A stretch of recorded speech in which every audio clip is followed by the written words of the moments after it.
Hello, hello, hello. Is anybody out there? Oh, I see a couple of little hearts. Yay! People are popping on. Happy hump day, everyone. And happy summer. So I thought I would end out our June Facebook Lives with another Tila project. So welcome everyone.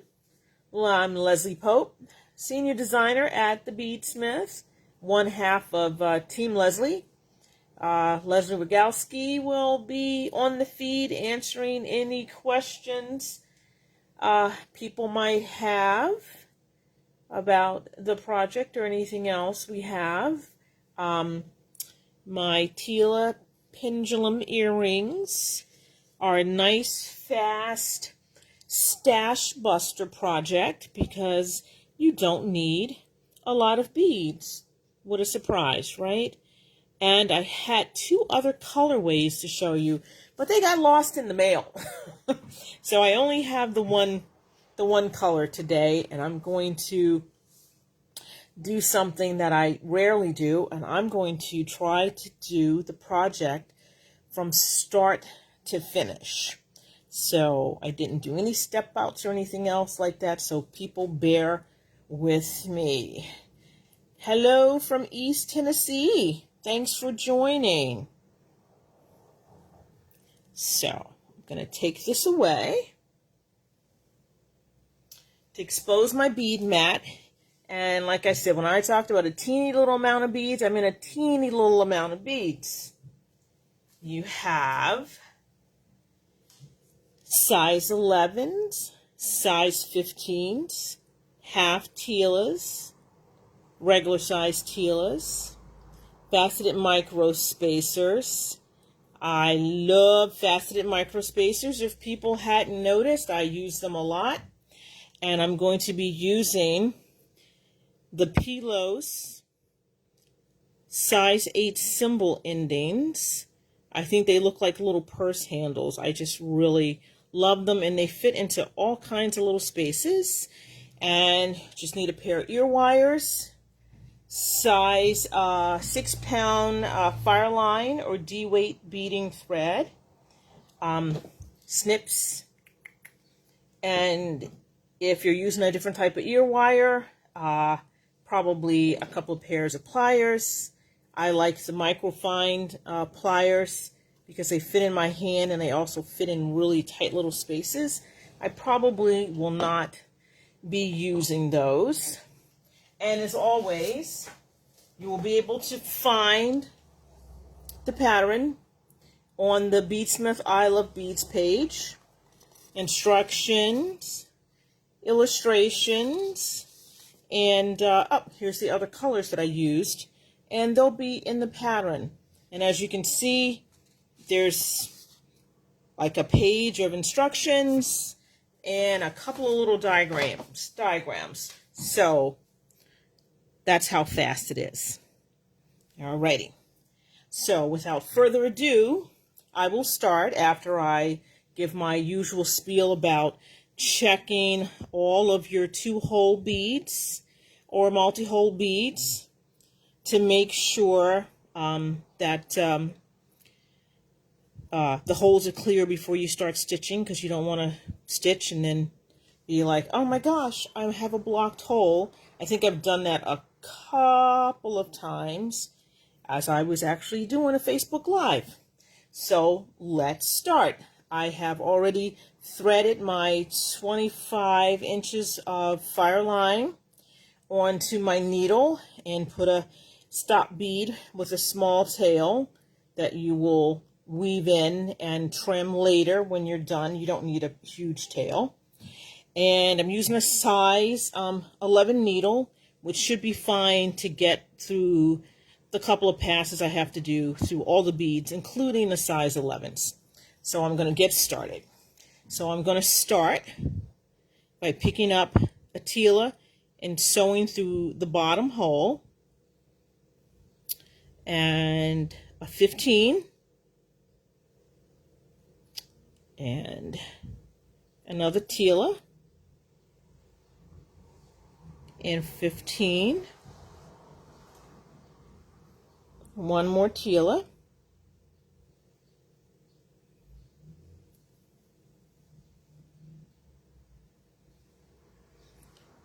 and one more 11. So not 11, sorry, 15. So that's the first half of what's going to be your curve. And then the next thing you're going to do is you're going to pick up 11 half Tilas, because that's going to make the curve around the bottom of your earring. This little area here. And we're going to go through the inner hole or top hole of the half Tilas. So let me pick up 11, 3, and of course I've checked all these before I started. So if you're watching me not check things, that's because I checked these before I started. Okay, how many did I pick up here? I picked up 2, 4, 6. Okay, so 5 more. 1, 2, 3, 4, and 5. Okay.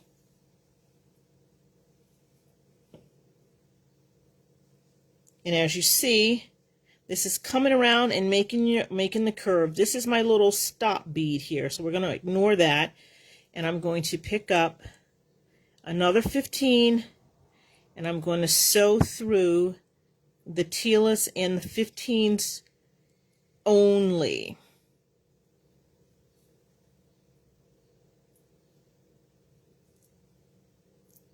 As you see. So there's our curve. So to get around to the outside, I'm going to sew through the top hole of this in Tila. That's the little turnaround that we always do with 2-hole beads. Then I'm going to add a 15 between each of the other Tilas so it lines up nicely. I have to pick this up. So that's 1, 15.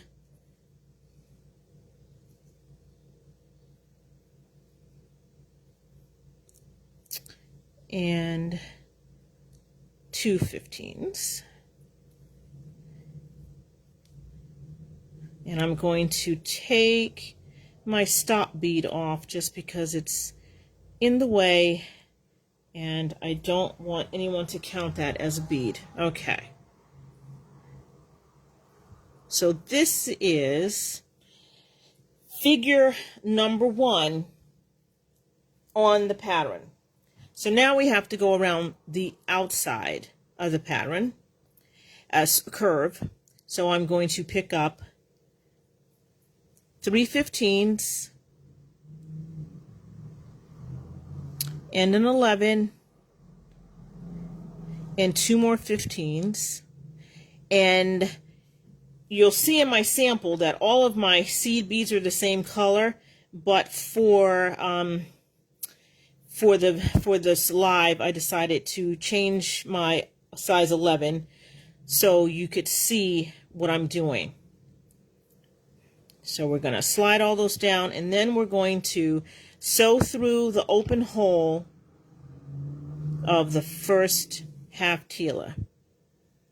And then to keep that curve going, we're going to sew a 15 through each of the half Tilas all the way around.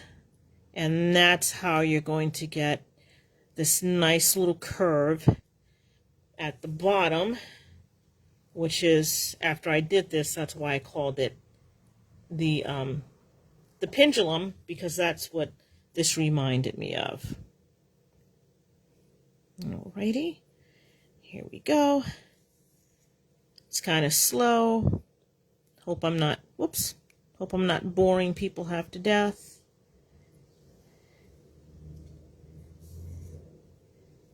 Oops, I have to hold that tighter. Okay, my tail is slipping out because I took my stop bead off. So I would not recommend that for anyone who's actually making these. And this will probably be the part that takes the most time. Everything else should be fairly quick. And like what I was talking about on my Tila over bracelet, I would change, I put beads in, I took beads out, I changed sizes of beads, and I came to the conclusion that on my inner circle, I had to take all the beads out in order to get the curve that I wanted. So, hi Rosemary, hi Tracy, all my friends and beady fans. I'm so happy that you guys tune in for my Facebook Lives. Okay, so as you see, we now have that nice curve. So I have to add my beads on the other side and sew back through the Tilas. So we're going to reverse that with 2 15s, an 11, and then 3 more 15s. And it'll make sense why I did this in a second. So now I'm going to sew back through the top holes of the Tilas and the 15s.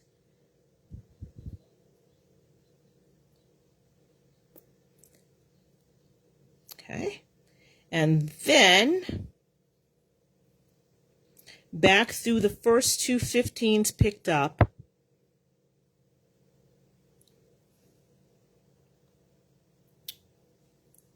Okay, here we go. Back through the first 2 15s picked up, and then we're going to skip the 11 and sew through the 15s. And the reason that I'm doing this is so when you pull your thread taut, your 11 is going to pop out on the side. I just only did that because I thought it looked like a nice design element. Not that it was anything special. I just thought it looked like a design element. And then to get to the other side, we're going to sew through all of the beads along the bottom, the half Tilas and the 15s. Try not to skip anything. So you might have to sew through just a couple of beads at a time, just to make sure you don't skip any. And if you do this and you go all the way around and things aren't laying correctly, it's because you might have skipped a bead, and that's why things aren't lining up. And so we're going to get to the other side and sew through the 2 15s, skip the 11, and sew through the next 3 15s to pop that 11 on the side as well. Here we go. So that is the bottom of the earring. So now we're going to make the stem, which should be fairly easy. So I'm going to pick up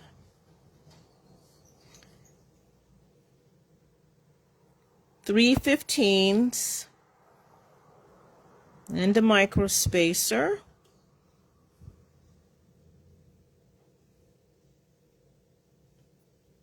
Three more 15s and another micro spacer. But then, after the second micro spacer, you're going to pick up an 11. Oh, is that right? That is not right. Oop, That's not right, folks. The whole thing's not right. Okay. Sorry. Let me back this out. I'm so glad that I decided to do the 11s in a different color, because I just did this wrong. You're going to actually pick up a 15, an 11, and a 15 before you pick up the micro spacer. Okay, whoopsie. Sorry, guys. All right, so back to the drawing board. Oh, nope, I have to take one more bead off. All right, back to the drawing board. Okay, so sorry, a 15, an 11, and a 15, and then a micro spacer. All righty, let's do this right. 15, an 11, and a 15, and another micro spacer, and then one more set of 15, 11, and micro spacer. Oh, and I have a bead that doesn't want to go through my needle. Okay, goodbye. There we go. Try that again. 15, 11, 15. Okay. And then we're going to add the first Tila on the stem.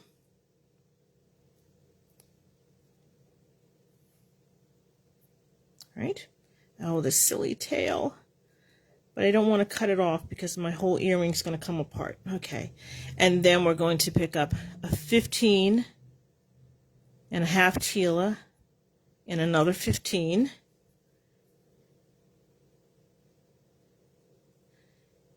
And then we're going to pick up the last Tila of the stalk and add our pilos, because that is where you're going to put your ear wire.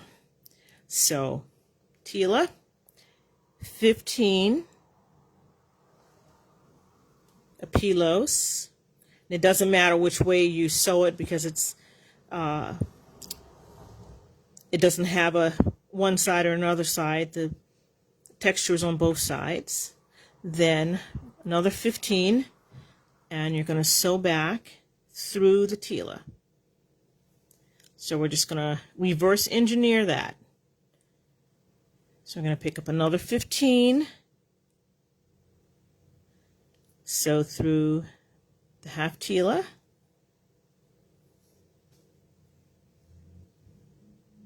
what did I catch? I caught something here. What did I catch? There we go, the tail. Oh man, I'm moving all over the place. Sorry guys, sorry. Okay, and one more 15. There we go. And through the second Tila, and then we're just going to reverse string down the other side. So a 15, an 11, and a 15, and a micro spacer. One more time, 15, 11, and a micro spacer.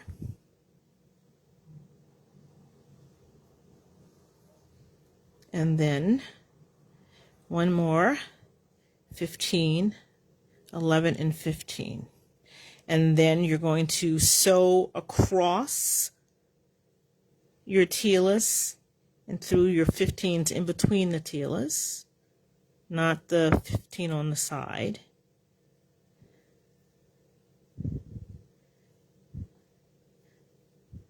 And I am skipping a bead, see? There we go. Alrighty. And come out your end Tila.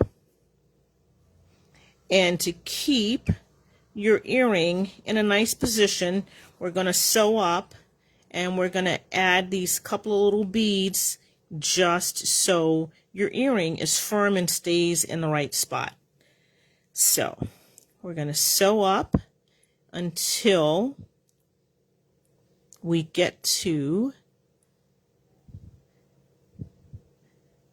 the 15 right above the second micro spacer. I'm going to pick up a 15 and I'm going to sew down through the corresponding 15 on the other side.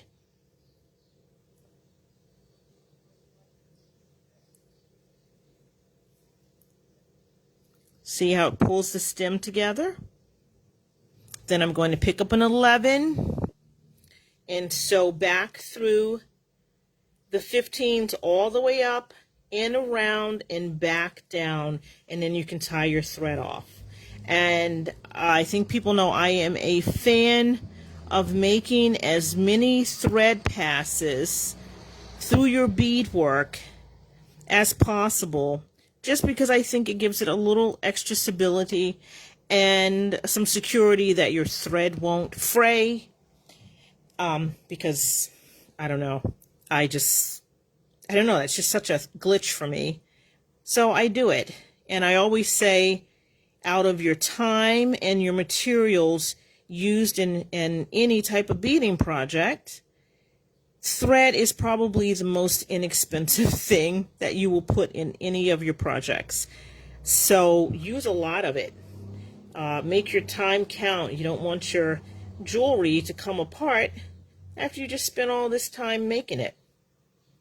I have bracelets and earrings that I have been wearing for 10 or 15 years and have not had to repair them or re-sew them or anything. So I'm going to stand by making as many thread passes as you possibly can through your beadwork without breaking any beads. So I would continue down, find a nice spot to put some half hitch knots in it to secure the thread, and then add my ear wire. And so I like these guys because you just open them up a little bit, slide it onto your loop, pinch it shut. Don't even need pliers for it, and voila, there is your Tila pendulum earring. They're very light. They do swing. Can I show the swing? They do swing. And I love them. And I love doing stash busters. And you could probably make one for every outfit you have, because you don't need a lot of beads. So it looks like everybody liked this one. Yay! I'm so glad people liked the project. So that will close out our June Facebook Lives. Coming back in July, I have a couple of projects that have beads but are not beady. Ha ha ha. I hope I just teased everyone's curiosity. So, remember, you can find all of these beads, tools, symbol findings, micro spacers that I love at your favorite bead reseller. And remember, they love you, we love you, and we love beads. So until the next time, be safe. Have fun. Happy 4th of July to everyone. Take care. Bye.